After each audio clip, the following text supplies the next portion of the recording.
we have another tie at 90. From now to the end, it'll be interesting to see if they release Harper every time a shot goes up by the Chicago Bulls. And if Chicago can get back and stay with him. Jordan down the middle, lays it in, the basket good, and a foul. So Michael Jordan breaks the tie and can give the Bulls a 3-point lead with 2:48 on the clock. Just watch how Michael Jordan splits three people here and goes right to the glass. And it's interesting that they're not going for the shot block. Harper's fourth personal foul. And in and out. So it's 92-90 as Jordan again having a tough day from the line. 40 points for Michael Jordan. 92-90. Rice off a screen. Here's Ehlo, spots up for a three. He's got it. Cleveland by one. What a game he's put together today. He's been the free man on the opposite side of the ball all day, and he has looked and he's taken the shot. 19 points for Ehlo, playing on a sprained ankle. Getting close to the 2-minute mark. Hodges fires up a three. Cartwright tips it in. A big play by Bill Cartwright. Talk about playing big. And now it's Chicago by one with 2 minutes to go. In case you're wondering, both teams are in the penalty.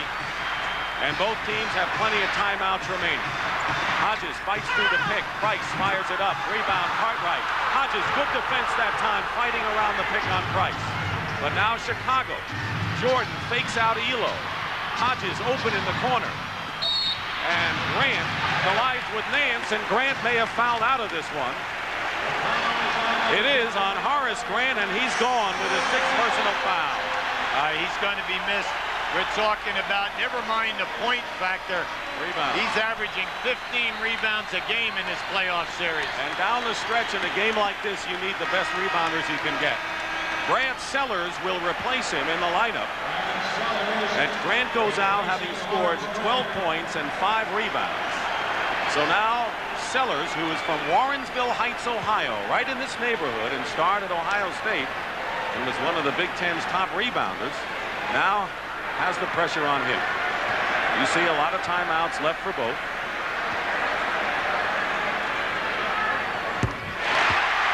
Cleveland's free throw shooting has been terrific. The Lakers have opened up an 8-point lead over the Seattle Sonics in game 1 of their series. Nance, 6 for 7 from the line. And now Cleveland has the lead and a timeout called by Chicago.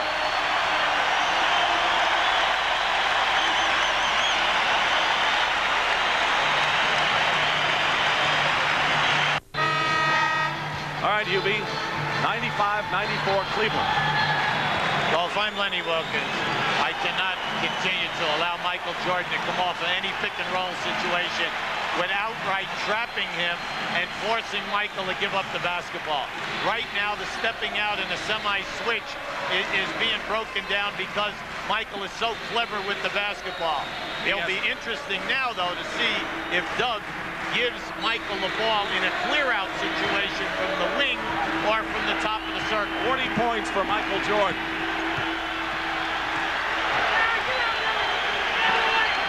Every possession. There's your clear out. There's the clear out. Ehlo guarding Jordan. Double teamed by Rollins. 8 on the shot clock. Jordan now funneled to the middle, and Scottie Pippen fires a three and hits with 1 second on the clock. Scottie Pippen hits a big three-point basket. And remember, last year, Pippen was the hero along with Jordan in the deciding game at Chicago Stadium to give the Bulls the victory. And a timeout called by the Cavaliers. Pippen only 4 for 13 today, Hubie Brown, but he has hit the biggest basket of the series for him. Notice the presence of mind of Michael Jordan with the clock down. He knows the clock is almost out, and he'd be able to hit the free man. But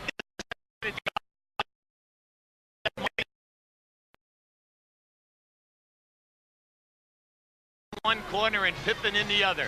So if that defense tries to double back to pick him up, he's constantly looking for the three-point outlet. And that's exactly what happened in the first game of the series when Hodges and Pippen camped in the corner, and when they did that to Jordan, they hit the three. They hit 7 of them, as you mentioned. There's the timeout story. Cleveland has 3 full timeouts. Chicago 2 full and a 20. Now remember, both teams are shooting the penalty. And have been for quite a while. Winding down to a minute to go. Jordan is on Harper. Doherty is playing up on top. 2-point lead for Chicago, 97-95. Harper leaves it for Ehlo, goes for 3 and Craig Ehlo is having a career game today. 4 3-point baskets, gives the Cavaliers a 98-97 lead. That's his second 3-point hoop in the last minute and a half. Jordan didn't get fouled at the baseline. Good Cleveland defense. There's the clock, 19 on the shot clock. And a 1-point Cleveland lead. The thing you do not want to do now is foul. The most important thing is to get them to miss the shot. Nance puts it up, misses the shot. Who gets the rebound? It's Chicago's ball. It's out of bounds off of Ehlo. And Chicago will call a timeout with 19 seconds remaining in the 4th quarter. High drama here at Richfield Coliseum in the 5th and deciding game of this series. Well, this is the shot where Nance takes it up, and here we have just massive bodies going. And ball was definitely off Ehlo on that possession. So it's going to be Chicago ball with 19 seconds to go, trailing by 1. Guess who may get the ball? We have had 3-point drama here in the final minutes of the game. With 3:57 to go, the Cavaliers and the Bulls were tied at 88. Scottie Pippen hit a 3-pointer. Ehlo answered that with a 3. But following the turnover, or the loose ball, it's Chicago's ball. The ball is in Chicago's court, so to speak, to try to win it with a basket.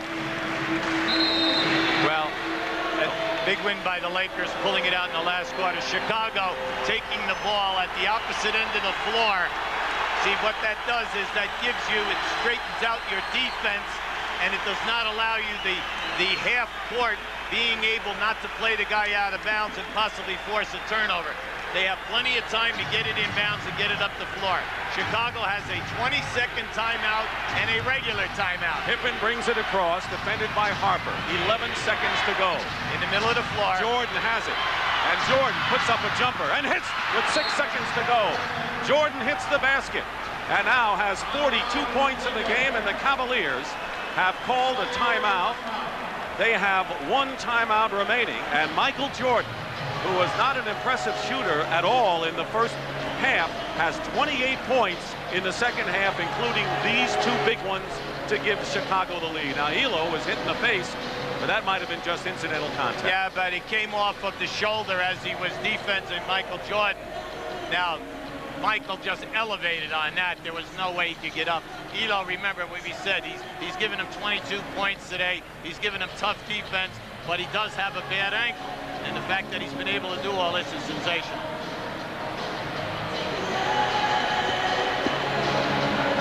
It's been an exciting, thrilling day of NBA playoff basketball here on CBS. Milwaukee upset Atlanta in Atlanta to capture that first-round series 3-2. The Lakers had a struggle, but ended up beating Seattle to take a 1-0 lead in their West Conference semifinal. That's best of 7. But now we come down to 6 seconds to go. Cleveland trailing Chicago 99-98. I want to welcome the audience that saw the Lakers win. 6 seconds to go. This tells it all. Cleveland has the ball. Not only does Cleveland have a strategy, what do you think Doug Collins' strategy on defense is? Well, Doug is telling his guys right now, it'll be interesting, first of all, if they play the guy out of bounds and put pressure there. Cleveland has 1 timeout remaining. When you're in a defensive situation right now, what you try to do is switch out on every screen and deny the pass. It has been a scintillating finish, 3-point baskets. Ehlo has hit 2 3-pointers in the last 2 minutes. Pippen hit a clutch 3, and Michael Jordan has scored 6, including a basket with 6 seconds to go to give Chicago the lead. Any idea who might get the ball in this situation? Well, you can see that Price is going down below, so that means that they are going to run him off either one of baseline screens, either by Nance or by Doherty. Ehlo will inbound. He gets it into Nance, gets the ball back, drives to the hoop, and lays it in with 3 seconds to go.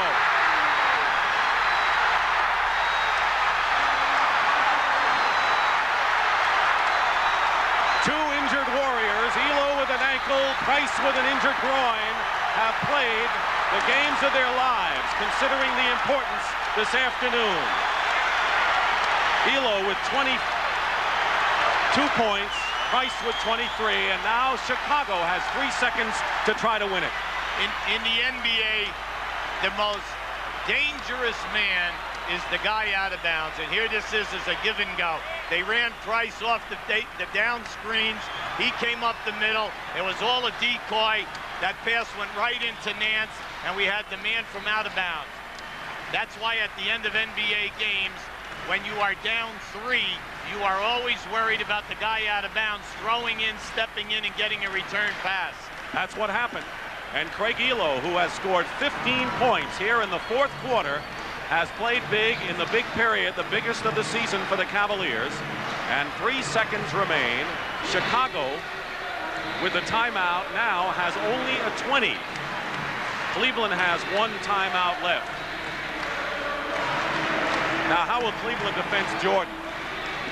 Well, the problem is that you only have 3 seconds, and we're not talking about a lifetime here. The main thing is that you have got to be able to get the ball, and many times you use a decoy in here, just like they used Price in that last situation. No one thought that that ball would go in and they would come back to a streaking player. Now, in Doug Collins' situation, the one thing that you always have to be cognizant of is a possible lob pass to somebody going away from the other side of where the ball is. That's number 1. Sellers, the 7-footer, will inbound. He's got Cartwright, Jordan, Hodges, and Pippen. They're all spread out. And now Lenny Wilkins, seeing what alignment Doug Collins came up with, has called his last timeout. The Cavaliers have no more timeouts left and will be back for the thrilling finish. Here's our story here at Richfield Coliseum. One of these teams will advance to the Eastern Conference semifinals against the New York Knicks. It has been a thrilling game from the start. The Cavaliers have used their last timeout after they checked Chicago's alignment. The Bulls have 3 seconds to try a shot and try to win the game. You'll see the drama unfold.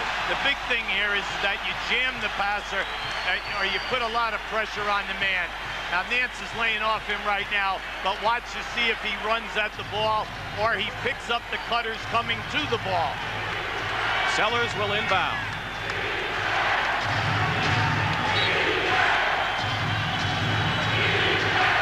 Sellers has Jordan.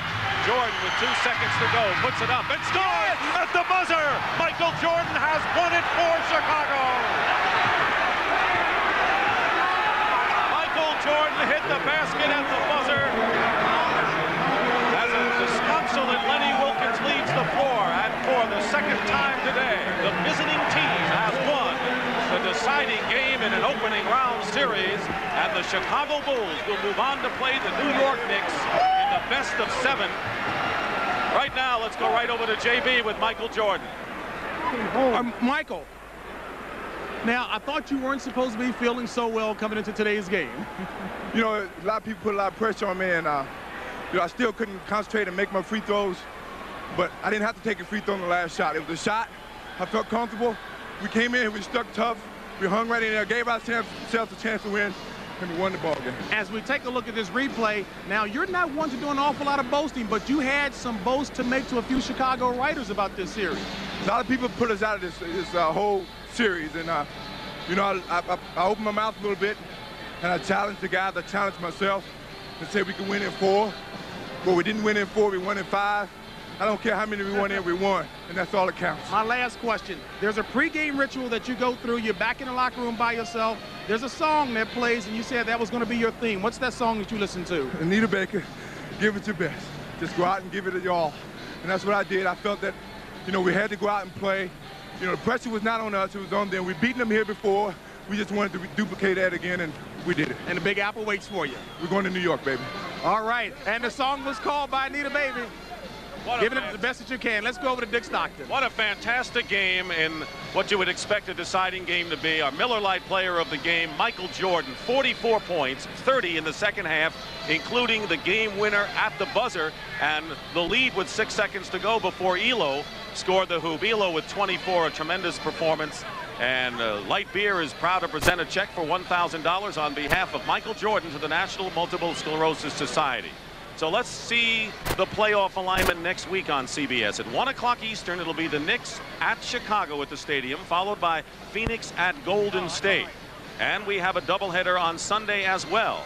Game 4 of the Knicks at Chicago, followed by either Detroit at Milwaukee or LA at Seattle. You won't see a more exciting game. So for Hubie Brown, James Brown, and Pat O'Brien, this is Dick Stockton saying so long from the Richfield Coliseum. The final score, the Chicago Bulls advance 101-100, beating the Cleveland Cavaliers. CBS Sports' continuing coverage of the 1989 NBA playoffs has been sponsored by Ford and your Ford dealer. Have you driven a Ford lately? Allstate for home, auto, and life insurance. You're in good hands with Allstate. And by Miller Genuine Draft, cold filtered for real draft taste. So tap into the cold. The NBA on CBS is a presentation of CBS Sports.